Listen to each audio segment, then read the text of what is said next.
बिस्मिल्लाहिर्रहमानिर्रहीम। अस्सलामु अलैकुम दोस्तों। तो आज हम आलू वाले पराठे बनाएंगे।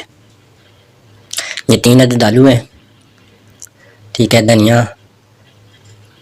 2 हरी मिर्चें, 1 प्याज हमने काटा है बारीक बारीक, और ये मसाले हैं जो डालने हैं साथ।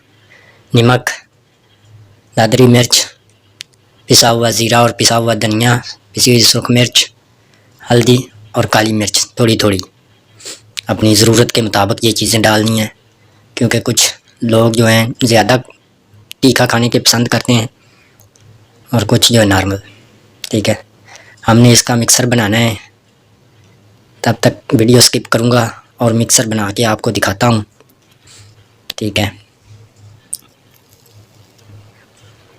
अगर वीडियो अच्छी लगे तो चैनल को सब्सक्राइब कर दें, शुक्रिया। ये हमने मिक्सर तैयार कर लिया है, और ये छोटे छोटे हमने पेड़े किए हैं, छोटे छोटे करने हैं और इसकी टिक्की बनाकर ऊपर लगाना है। टिक्की थोड़ी बड़ी होगी तो पूरी रोटी में वो अच्छी तरह कवर हो जाएगा। ये मैंने कांटे की मदद से लगाया है और ये 2 टिक्कियाँ बनाई हुई हैं हमने, ठीक है।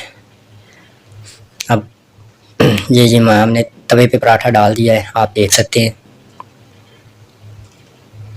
ये हमारा पराठा जो है तैयार हो चुका है। तो मिलते हैं नेक्स्ट वीडियो में, तब तक के लिए हमें इजाज़त दीजिए। अल्लाह हाफिज़।